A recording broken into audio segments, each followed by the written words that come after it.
Car આગળ અકસ્માતનું નાટક ને ધોળા દિવસે ખેલાયો લૂંટનો ખેલ। આંખના પલકારામાં લાખોની ઉઠાંતરી। ડાયમંડ સિટી સુરત, જ્યાં હવે ધોળા દિવસે પણ લૂંટની ઘટના સામાન્ય બની ગઈ છે। રામદેર વિસ્તારમાં ફિલ્મી અંદાજમાં લૂંટની ઘટનાને અંજામ આપવામાં આવ્યો, જે સીસીટીવીમાં કેદ થઈ, જેમાં જોઈ શકાય છે કે એક ફોર્ચ્યુનર કાર આવીને ઊભી રહે છે અને તેમાંથી બે લોકો બહાર નીકળે છે, જે જોઈ રહ્યા છે કે કારને કંઈ નુકસાન નથી થયું ને, કેમ કે આ ગેંગે ટ્રાફિક વચ્ચે ફિલ્મી અંદાજમાં કાર આગળ અકસ્માતનું નાટક રચ્યું હતું। કાર ચાલક વેપારી પાછળ જોવા જાય છે ત્યારે એક વ્યક્તિ કારનો પાછળનો કાચ તોડી 35 લાખ રૂપિયાની બેગ લઈ સ્કૂટર પર ફરાર થઈ ગયા। પડવારમાં જ આ ખેલ ખેલાયો।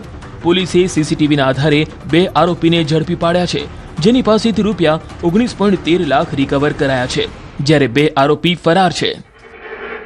એ દરમિયાન બે બાઇકવાળા એક જ્યુપિટર અને એક યુનિકોર્ન મોટરસાયકલ લઈ અને એમને આંતરી અને પાછળની ફોર્ચ્યુનર ગાડીનો પાછળનો કાચ તોડી રૂપિયા 35 લાખની બેગ લઈ અને ફરાર થઈ ગયા। સીસીટીવીના આધારે ક્રાઇમની અલગ અલગ ટીમો બારડોલી નીકળી, ત્યાંથી શિરડી, નાસિક, સાપુતારા આ બધું ફરતા આ લોકો આજે અબ્રામા રોડ પર બંને જે જ્યુપિટર બાઇક છે એની બાતમી મળતા ક્રાઇમની ટીમ ત્યાં તાત્કાલિક પહોંચી ગઈ અને આરોપી રંગે હાથ પકડાઈ ગયા, જેમની પાસેથી 19,13,500 રૂપિયા રોકડા મળી આવેલ છે અને એક જ્યુપિટર બાઇક મળી આવેલ છે। નંબર પ્લેટ બદલવાનો ચતુર પ્લાન। સીસીટીવીના આધારે ઉકેલાયો ભેદ। પોલીસ તપાસમાં ખુલ્યું કે આરોપીઓએ હાઈવે પાસે બાઇકની નંબર પ્લેટ પર સ્ટીકર લગાવી નંબર બદલી નાખ્યો હતો, જેથી ઓળખ ટાળી શકાય। ઉપરાંત મહિદરપુરા વિસ્તારમાં આંગડિયા પેઢીઓ પાસેથી પહેલેથી જ વોચ ગોઠવાઈ હતી, જે દર્શાવે છે કે ગુનાની પૂર્વ તૈયારી કરવામાં આવી હતી।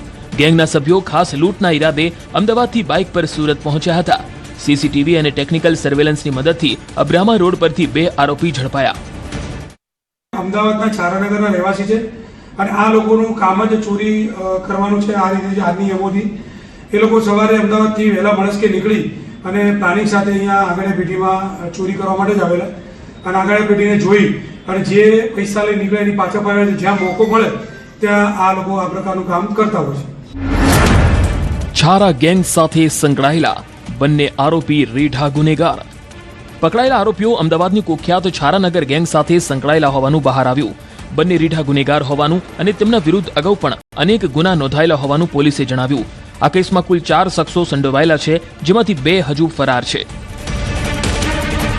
અલગ અલગ પ્રકારના ગુનાઓ એમના Ahmedabad, Sola, Kutch, Ahmedabad, Chandkheda police station, Dharoda police સ્ટેશનમાં અલગ અલગ પ્રકારના 7 ગુનાઓ અને નિલેશ એના વિરુદ્ધમાં અલગ અલગ પ્રકારના પોલીસમાં 6 ગુનાઓ નોંધાયા છે।